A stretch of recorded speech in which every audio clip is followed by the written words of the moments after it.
Ayub pasal 26. Jawab Ayub, siapa dapat mengerti kebesaran Allah?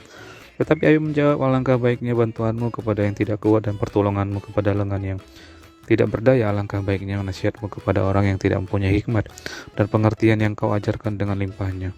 Atas anjuran siapakah engkau mengucapkan perkataan-perkataan itu, dan gagasan siapakah yang kau nyatakan?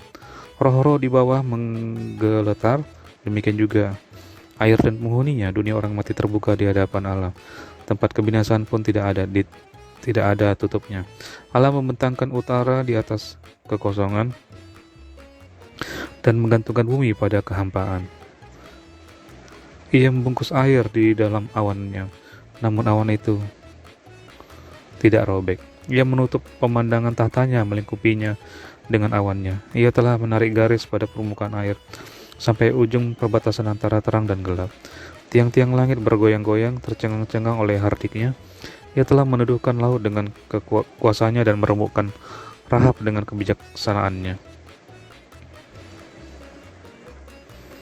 Oleh napasnya langit menjadi cerah, tangannya menembus ular yang tangkas. Sesungguhnya semuanya itu hanya ujung-ujung jalannya. Betapa lembutnya bisikan yang kita dengar daripadanya. Siapa dapat memahami guntur kuasanya? Ayub pasal 27. Tidak ada harapan bagi orang fasik. Maka Ayub melanjutkan uraiannya, demi Allah yang hidup, yang tidak memberi keadilan kepadaku, dan demi yang Maha Kuasa yang memedihkan hatiku.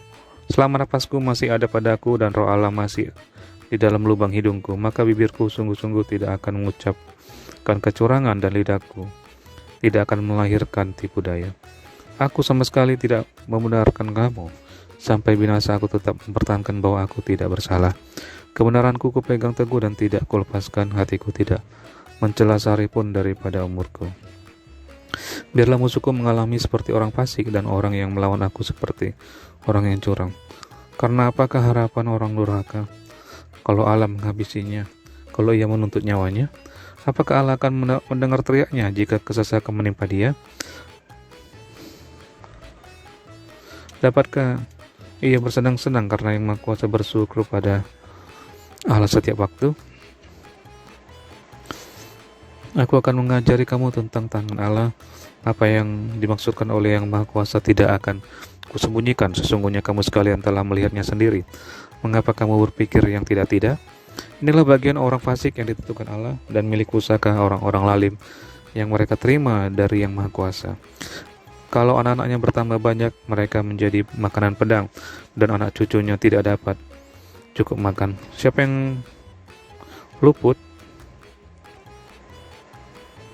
daripadanya akan turun ke kubur karena wabah, dengan tidak ditangisi oleh janda mereka. Jikalau ia menimbun uang seperti debu banyaknya dan menumpuk pakaian seperti tanah liat, sekalipun ia yang menumpuknya, namun orang benar yang akan memakainya, dan orang yang tidak bersalah yang akan membagi-bagi uang itu. Ia mendirikan rumahnya seperti sarang laba-laba, seperti gubuk yang dibuat penjaga, sebagai orang kaya yang membaringkan diri, tetapi tidak dapat ia mengulanginya. Ketika ia membuka matanya, maka tidak ada lagi semuanya itu. Kedahsyatan mengejar dia seperti air bah. Pada malam hari ia diterbangkan badai. Angin timur mengangkatnya, lalu lenyaplah ia. Ia dilemparkannya dari tempatnya. Dengan tak kenal belas kasihan Allah melempari dia. Dengan cepat ia harus melepaskan diri dari kuasanya. Oleh karena dia orang bertepuk tangan dan bersuit-suit, karena dia dari tempat kediamannya.